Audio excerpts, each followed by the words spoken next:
Flosstube. My name is Becca and I'm SamBrie Stitches here on Flosstube and Instagram. And this is another special edition of Interview with a Flosstuber. I'm very excited because I think this is a triple extra interview with the Flosstuber today. I am here with Stephanie Webb. She's the designer behind SamBrie Stitches. Before I go into why this is an extra special interview, if you've not checked out her channel, it's amazing. She shows her works in progress that she stitches from other designers, which is really cool. And then she also shows her pieces that are, either coming out or that are stitched. And it's just a very, very nice balance. She's also very fun. And in some of her videos gets very honest. So I just really, really enjoy how true and how balanced her channel is. So if you've not checked her out, of course, everything will be linked down below, but you have to go check out her channel, and her patterns are awesome. She's just awesome. But the other reason why this is an extra special is we are celebrating Halloween. So happy Halloween, everybody. Yes. And it is my 2-year Flosstube anniversary on Halloween. So when this interview comes out on October 31st, it will be my 2-year anniversary and it will be Halloween. So we're celebrating triple extra special. And I have Stephanie to celebrate with me. So cool. Awesome. Congratulations on your Flossiversary. Thank you. Proud of you. And so let's raise a toast. Yay! We've got our apple cider and tea. Yep.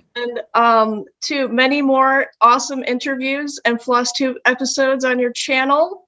May your floss never tangle and your husband know all the patterns that you want for Christmas. That's a challenging one, but I like it. Yeah. That was awesome. Thank you. Okay, so to celebrate Becca's Flosstubersary, I have a SamBrie Stitches haul that I'm going to give away in this video. So I have 5 patterns. There'll be 1 winner, and the keyword is treat. So go ahead and tell us what your favorite Halloween treat is. Okay, so I have a haul of 5 autumn strolls. I'm stitching that one.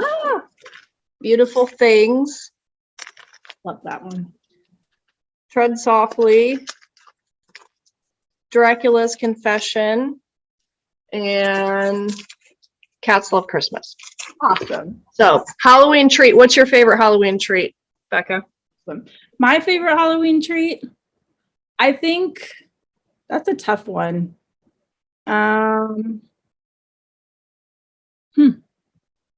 I don't know. Anything chocolate.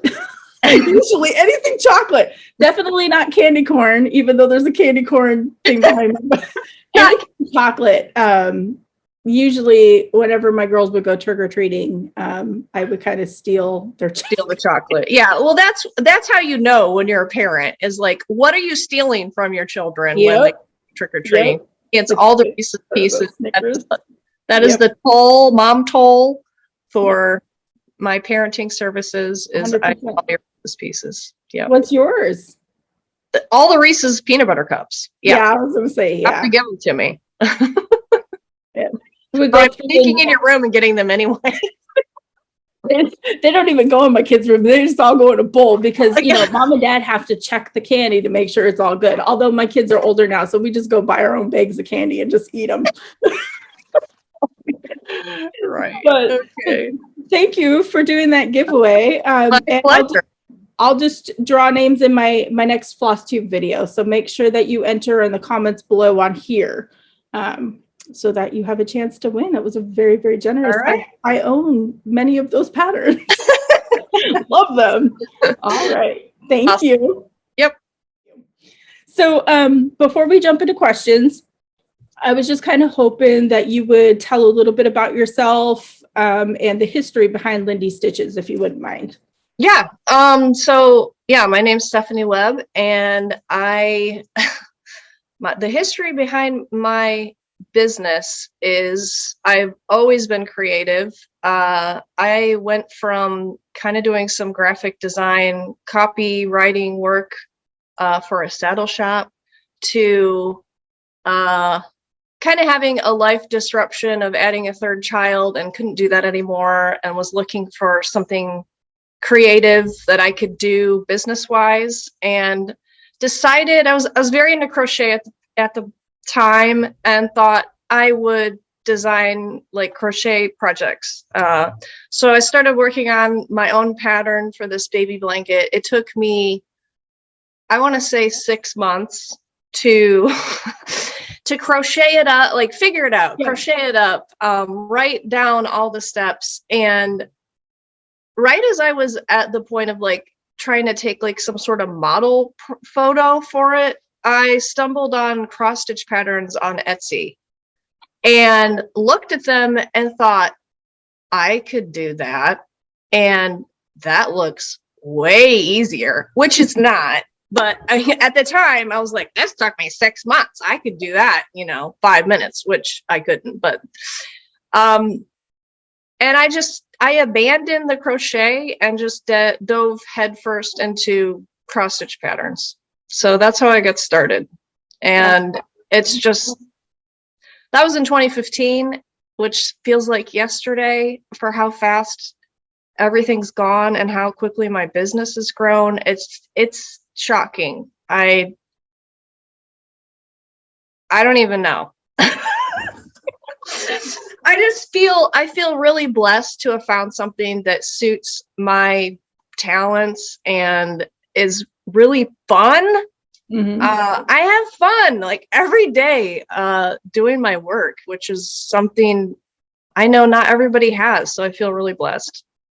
I could only imagine how wonderful it would be just to have stitching as my job. Those of us that don't always say that.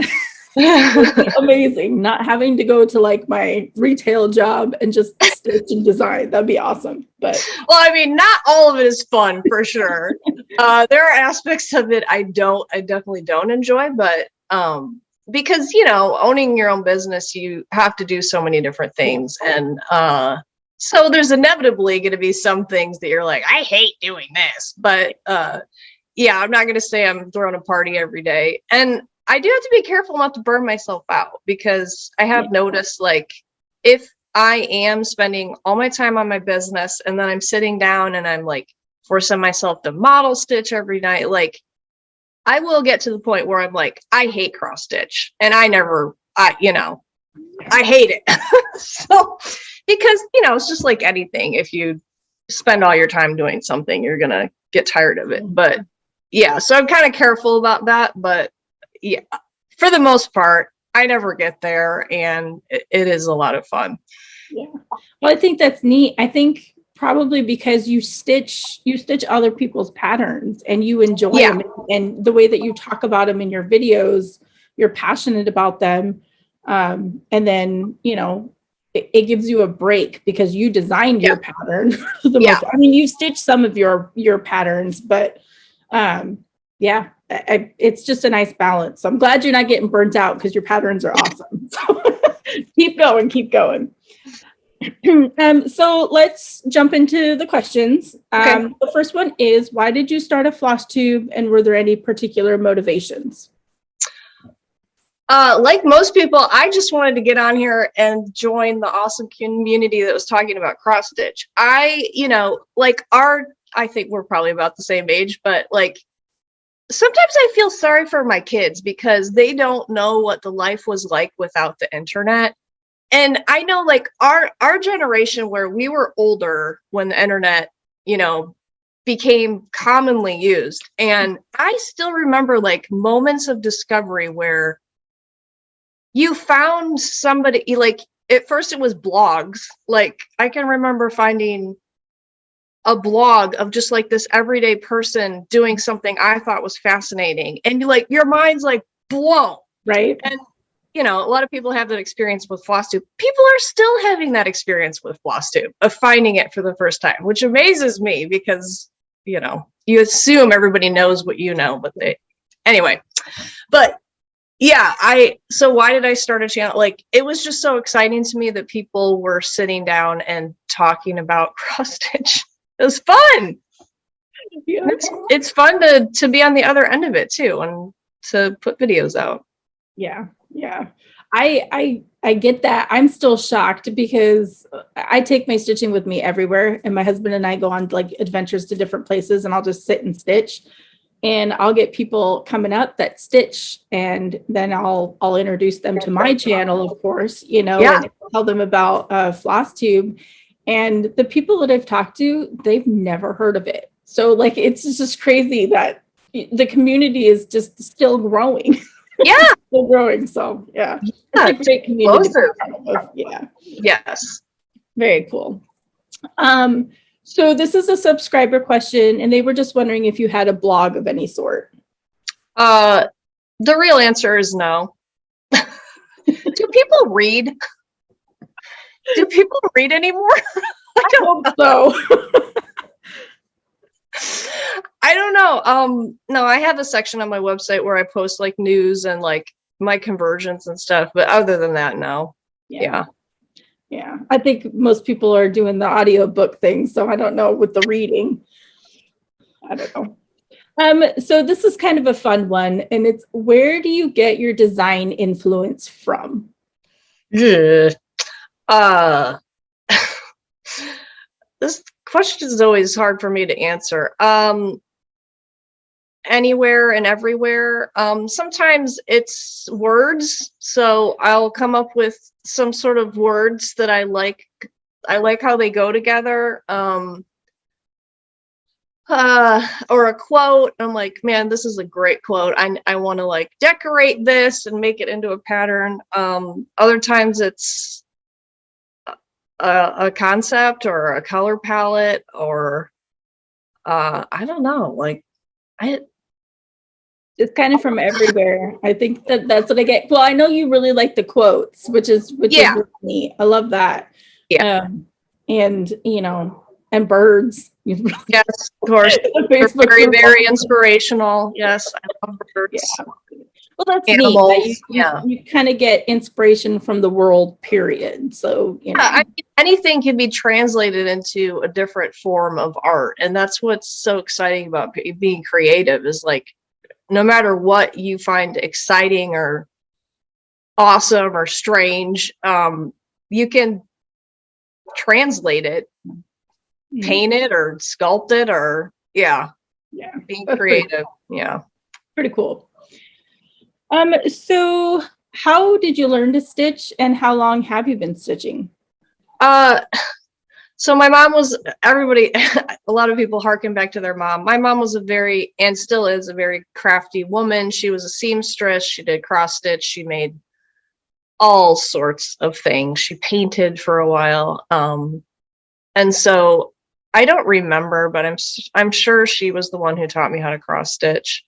It didn't necessarily stick. It didn't become a hobby for me, but I think it was more the spirit of, she always had time to be making something, and have some sort of side project. And so that's what she taught me. And so how long have I been stitching?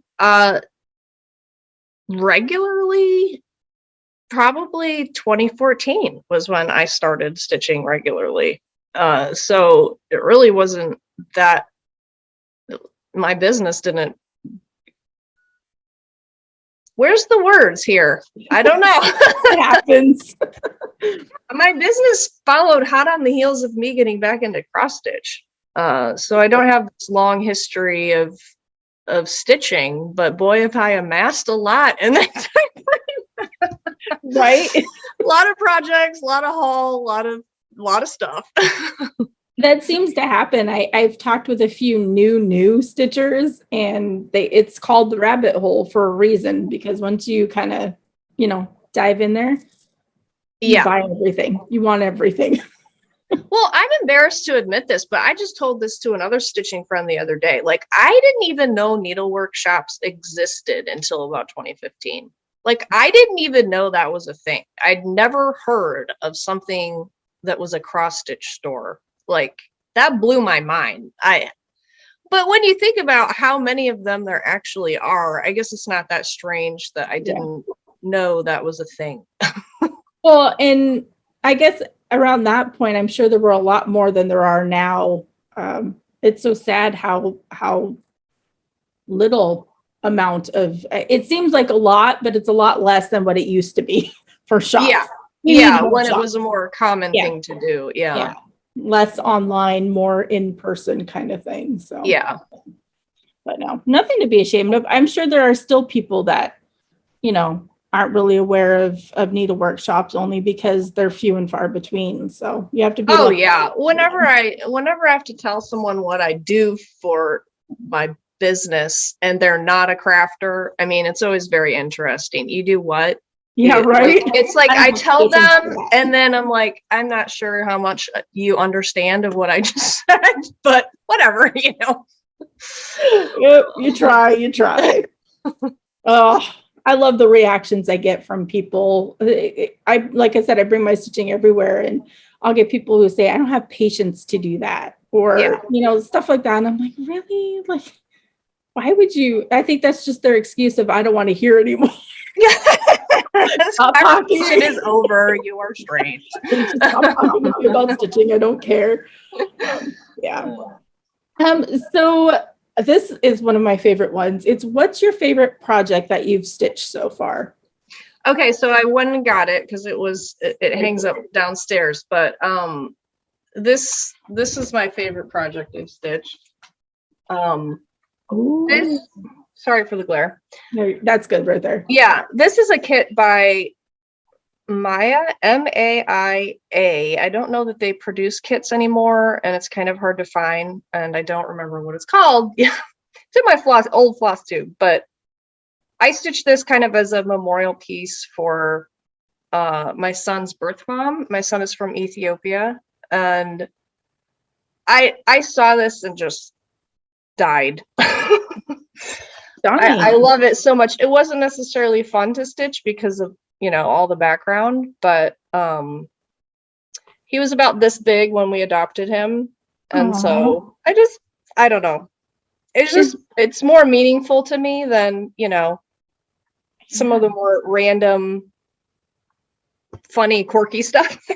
That's amazing. Is that background stitched or is that printed fabric? No, it's stitched. It's all half crosses of various blends and stuff. That's why I say it wasn't fun to stitch, but I wanted it on my wall so bad that I plowed through it. So that's amazing. It looks like the background is just like a printed thing. That's so cool. That's an amazing piece. This is like a series, and actually Dimensions did one that comes up a lot. It's called Going to Market, and it's blue, and it has the mom holding her son's hand, and they're like walking. And I don't know how many are total or in the whole series, but I stitched that one too. It was really pretty, and that's cool. That'll be something handed down that your son can keep, and it has special meaning, and that's so neat. I love pieces that have the meanings attached to them. So. Yeah, they're the most special for sure. Yeah. So what do you enjoy most about stitching? I enjoy more. It's funny. I just watched just to prepare, I watched a few of the episodes, and I watched the episode you did with Darcy. I loved how he said it's something that I do alone and you don't get to participate. Which is not true anymore for him, but okay. I would have to agree with that. I do like to be solitary and just kind of in my own world. Although, it's not the most loving thing to do sometimes, especially when you have kids. But I also like that it's a form of multitasking because I have a hard time. Like, I'm one of those people, unless I'm very tired, I have a hard time just like sitting and watching TV or sitting and watching a movie. I will sit much longer in the chair if I have something else to do. So I really like that you can be relaxing with your family, but like also be doing something that you find interesting. Yep. We're the same way. We have a full size downstairs, and my husband has half where he'll, watch his sports or play, his computer games. And then I sit on my couch and I'm stitching, but we're in the same room so we can still interact, but we're doing our own thing. Yeah. That's perfect. Yeah. Everybody's happy. Yep. 100%. So this one I'm curious about. What's the time frame and kind of the process between your initial idea to the final product for patterns for designing? Yeah, it really varies. This week I actually designed something and started stitching it within one day, which is pretty unusual. It definitely wasn't like a big complicated piece, but that's pretty quick. Yeah, it really just depends on how easily it all comes together. I've definitely had ideas where I thought they would translate to cross stitch well, and I just could not get it to work, and so it just sits there and doesn't become anything. Sometimes I have to like take a stab at it and then like let it sit, come back to it, like, okay, what do I think about this now? Rearrange it, let it sit. So yeah, it just really, there's no like one answer. I'd like that everything could be designed quickly, but sometimes you get it up there and you're like, this looks terrible, or this looks awesome. Let's just go ahead and start stitching it. So yeah, it just, like any art form. Yeah, I mean, that makes sense. It's a process, whether it goes smoothly or not. When you're preparing for, like, say, expo or or one of the big events, how far in advance do you kind of start designing, or do you have like designs set to just launch at a certain time? Or right now I am finishing up my March releases. So I have a couple out that are getting model stitched, and I'm trying to come up with like, I think I have one piece left that I'm not very far on that I want to design. Well, no, two, kind of 1.5. Anyway, yeah. So I'm kind of in March right now to get those started. Just because you need time. I don't want to rush my model stitchers. Like, oh, I need this back in 2 weeks. So, do nothing but sit and stitch this for me. I want to give them a lot of time. And then, finishing takes time, framing takes time, photography takes time. So, yeah. I mean, I know there are designers that like, they don't start working on Nashville until like the end of the year. I don't know how you do that. I would be so stressed out. But yeah, I mean, I'd love to be more ahead than I am, but I don't know. I think I mean, I don't know the process, but that seems pretty far ahead and generous for the model stitchers for sure. About 6 or 7 months out. Yeah. Nice. Better than being stressed out, because if there's bumps in the road or something, you have time to smooth them out. Well, definitely, yeah, because stuff like that does come up. Oh yeah. So we're gonna get out of stitchy talk a little bit, kind of get to know you a little bit more. This is, what's your favorite genre of book or movie?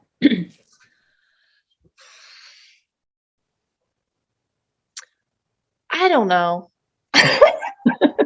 I'm pretty easy to please. I'm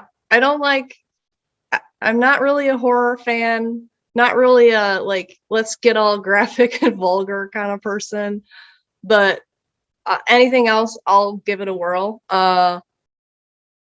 If I'm watching like something, I don't know. I do enjoy movies. I like costume dramas. I really like sitcoms. In the last 5 years, I've gotten super into just watching sitcoms, like kind of obsessively. It's kind of a problem. I told my husband, like, I don't know if it's just like you're an adult and your life is kind of boring, but like, even in like right now, I'm thinking, man, all we got to do is we got to get through dinner. We got to get the kids to bed, and then I can sit down and I can watch my sitcom. Hey, that's a good plan. So we're repeatedly going through like Frasier and The Office and Seinfeld's on Netflix now. That's awesome. Right now we're in King of Queens. So I don't know. I enjoy just kind of basic TV. Well, that's something that you can have on and like still sit and stitch or something and not lose any of the story or kind of anything. Oh yeah, you can so totally that's nice to multitask. Especially if you've already seen it like 3 times. So. True. Very true. So what fictional place would you most like to go to? Oh man.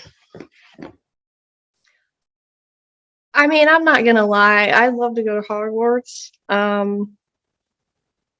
Or maybe Middle Earth. That's so crazy because I've done so many of these interviews and those two answers have been so popular. It's crazy. And I say this in some of my interviews that we all have stitching in common, but we also have similar tastes in movies and that kind of stuff too. It's so weird learning about that. Yeah. Or maybe it's like we're all kind of the same age range. Maybe. I don't know. Yeah, maybe. I'd have to go back and look and see with the interviews. Yeah, you're probably right. Well, yeah, I don't know. I was telling my friend, like, I love being in an industry where you can be almost 40 and you're considered young. That's true. That is young true. Whippersnapper at 40. Whippersnappers. We're just bringing cross stitch back. So if you could choose to do anything for a day, what would it be? Okay, I thought about this and the boring answer would be I love to be in Florida and just like be sitting on the porch and just stitching in the heat. I mean, I love that so much. But then I thought, well, the question is if you could do anything, right?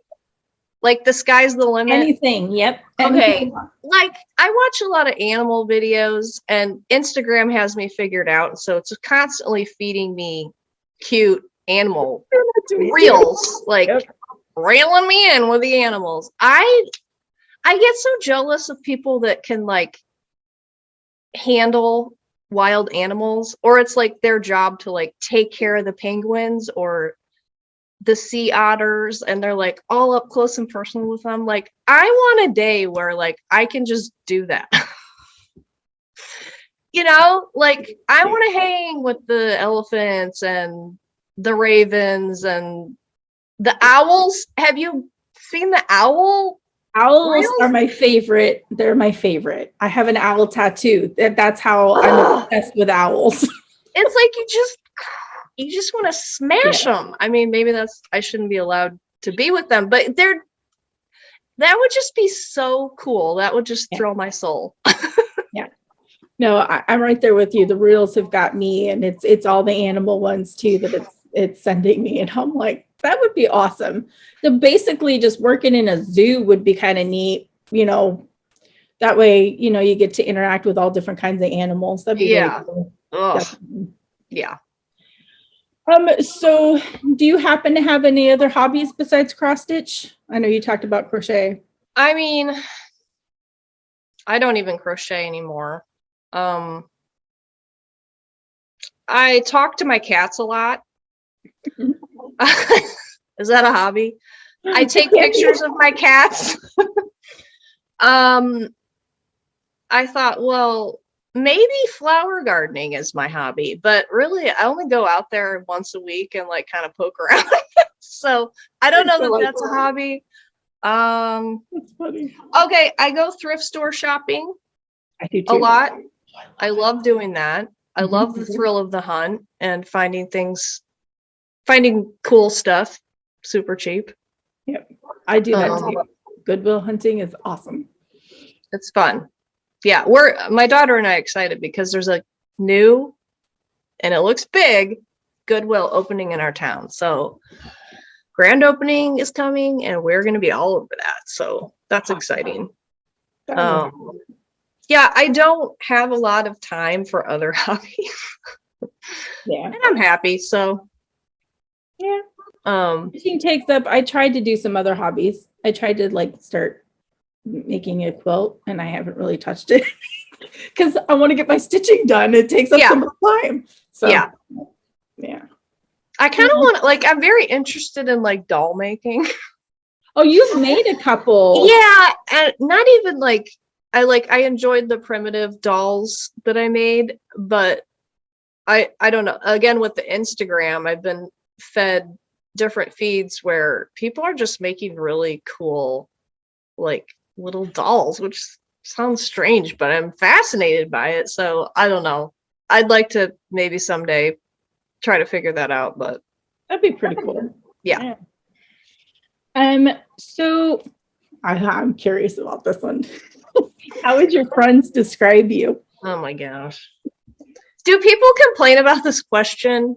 Because I was like, are you kidding me? They've asked their friends, you know. Okay, so I did send it to my friend Kendall, who knows me pretty well. She said supportive, uniquely creative, fun to laugh with, disciplined and empathetic, and also that I have wild bangs. So I might have paid her $20 to say all those nice things about me. Very well spent $20. Very well spent. Those are all great traits. All great traits. So. Well, I love that question though, because it gets like, I'm glad that you reached out, because some people don't, you know, reach out and say, I would like them to think of, but I love that there are people that reach out to their friends, because it's not something that you would generally kind of think about or ask them about. So it's kind of neat to see what they think. So it's a fun one. So Renee, back into stitchy talk a little bit. This is, how do you prefer to stitch? Do you use like a hoop, a Q-snap, a frame, that kind of stuff? Yeah, so I was exclusively a Q-snap stitcher this pretty much since I started stitching. And then I gave myself tennis elbow at the beginning of 2021. Yep. I had a few days over like Christmas break where I stitched for hours. And I two-hand stitched, so my left hand was doing this for hours. And I didn't even really, like, I'd never had any sort of joint problems or nerve problems, so I didn't think anything of it. And it's not like I haven't, like, had a really lazy weekends before where I did very little but stitch. But yeah, I gave myself tennis elbow, and I couldn't anyway. I would go into injury stories. Who cares about those? But had to stop stitching for a while and thought, well, if I teach myself stitching in hand using the sewing method, then I can keep my problem arm, you know, kind of just sitting and still cross stitch, because not stitching was hard. I'm sure. I did not realize how much of part of my life kind of just that relaxation time was, and not having it was like, I don't even know what to do with myself. It was hard. So yeah, I now stitch mostly in hand using the sewing method. And it was very awkward and annoying at first, but now I love it. That's awesome. See, I do the same thing. I'm a Q-snap stitcher, and I had to get a lap stand because I started getting really bad pain because I stitched left-handed. So it was my right arm is holding that Q-snap, and there was really, really bad pain. I may have to try learning in hand. I've not yet tried it, but it's easier to carry your stuff around though too, because have that bulky Q-snap, and you have to have a bigger bag and that kind of stuff. So it's also easier to just pick up the next project, because you just literally pick it up. You don't I always hated that, put it on trying to get it just right, and the Q-snap is so annoying. But no, I really like it, and it is quicker, and I don't know, sometimes it's more awkward, back stitching I find a little bit tedious, so sometimes I do switch over to the Q-snap to do that kind of stuff. But back stitching, yeah. Do you have a preferred fabric count that you lean towards? love 32 count. I'm just a basic I love stitching with 2 strands. I love not using magnifiers. And so 32 count linen is my jam. Nice. Yeah. Nice. I am the opposite. I like the 1 strand. You do?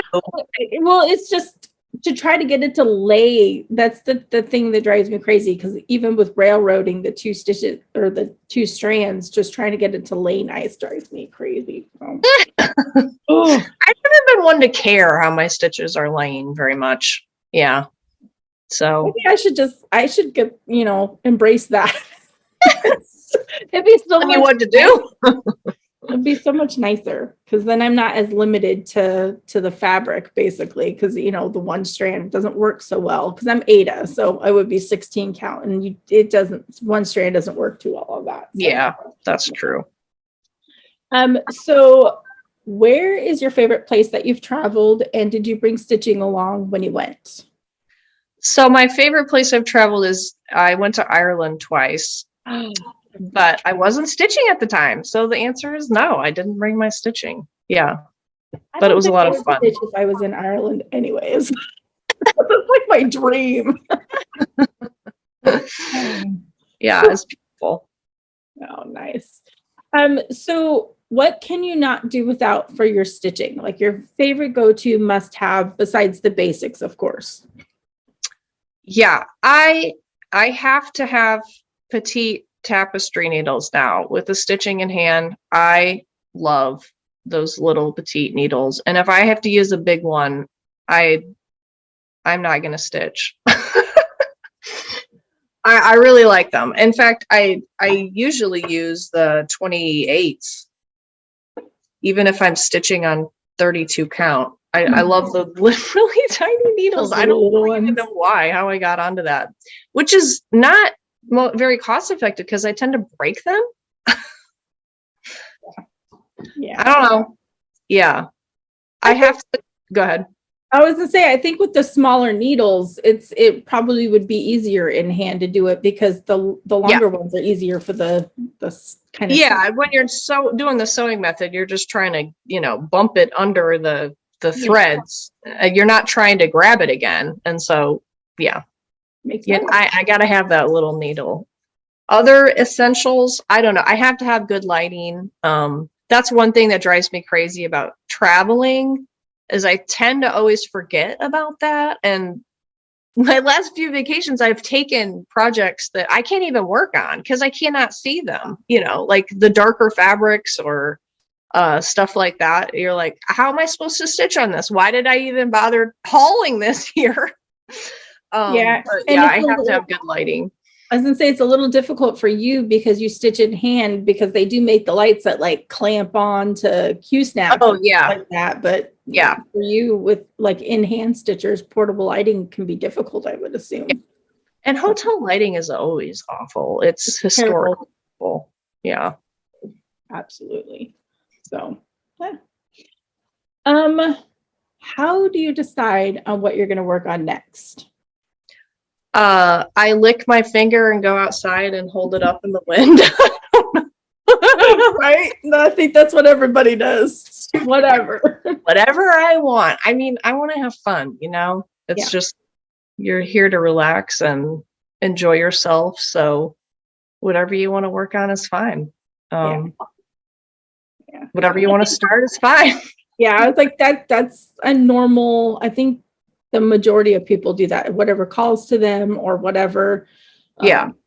Well, I think it's interesting too. Like, I was just like making a little list in my journal, like ideas for my 2022 new year, new start. And, wrote down 4 or 5 ideas I had. And later on, I was like, why do we even write these things down? Like, it's fun. I love making the little like lists, but in the end, in January, which is, still 3 months away, in January of 2022, I'm really just going to do whatever I want in that moment, which who knows what that will be, but that's why in my videos, you never hear me talking about plans.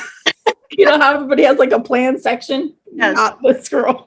Well, I'm sure have you interviewed anybody? Like, I hear floss tubers talking about, like, some people are so like regimented and they're like in all these like clubs where they're either counting stitches or like they have to do this or that, and they like have to plan all their projects. Like, I find that it's just funny to see how different people's brains apply themselves. Yeah. That's not me. Yeah, that's not me either. And yeah, from some of the interviews, there's only been actually maybe less than a handful of people who have like a strict rotation that they do. And then others are part of those groups of, you know, whip goes and stuff like that, that they kind of stick to. But for the most part, it's us that are just like stitch whatever kind of thing. Yeah. That's the majority of people that I've come across. So pretty common. Yeah. I think for me, if I had to stick to doing something, I don't think I'd want to stitch it. I tried for Mania. You know how people do the wheel? I put everything together, and I like tried tiny to do decisions. it. Yeah. And I was like, you know, I don't want to stitch that. Next, I don't want to stitch that either. Why don't you just put what you want to stitch? Yeah. Right. So yeah, it's just whatever. Yeah. Don't tell me what to do, basically. Yeah. Don't boss me around, you stupid. Yeah. Pretty much. So we're down to the last question. Oh my God. It's been a lot of fun. What was that? 4 minutes?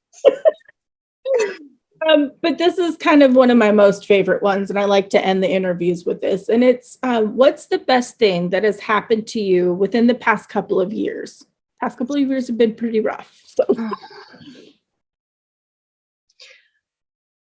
We moved. That's such a lame answer, but it really was the awesomest thing for me. So we're a family of 5, and we were living in 1,000 square feet.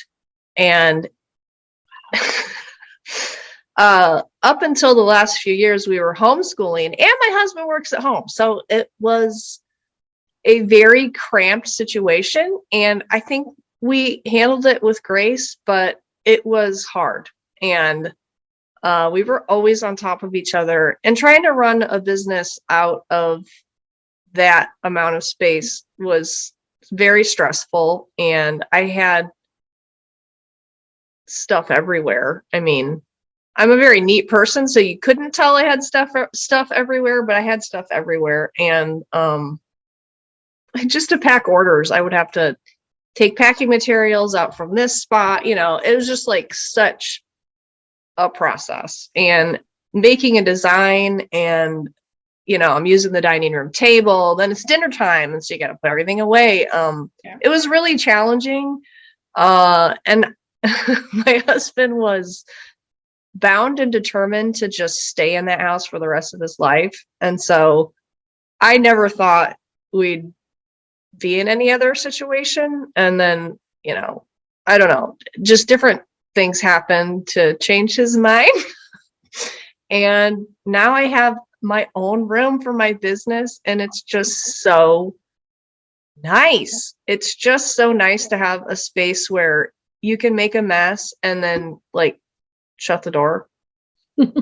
Like, I'll clean it up tomorrow. It's been so nice. And I've really seen how like having space helps you to be more creative, you know? Yeah, I could see that. Yeah. Because you need kind of your own space where you can feel comfortable and be creative. And if you're putting stuff out and then having to clean it up and then putting it back out, it messes with your, you know, with your mojo, basically. It really does. Yeah, because you're spending a lot of time just moving stuff around. And I was spending a lot of time just moving stuff around, constantly cleaning up after myself. And creativity is messy. I mean, you should see the mess I make to just like pick out floss colors. There's stuff everywhere, and DMC boxes everywhere. And I just love having room and space to make a mess and be creative and run my business and expand my business. And And I'm So- sure the rest of the family is probably happy for this space too. Like the kids. Oh, are yeah. probably like, yay. Yeah. So, Everybody has their own room, and we got another cat, so that's awesome. Yeah, no, I'm just really thankful and undeserving for sure. Yeah. well, that's awesome. Very, very happy for you and your family. That way you can keep designing cool patterns. Yes. And Yeah. Well, thank you so much for taking time out of your day and celebrating with me. And Yeah. Congratulations to you. What are your plans for your channel in the next year? I don't know. I'm just gonna keep going with these interviews. Everybody enjoys the interviews, so I'd love to keep them going.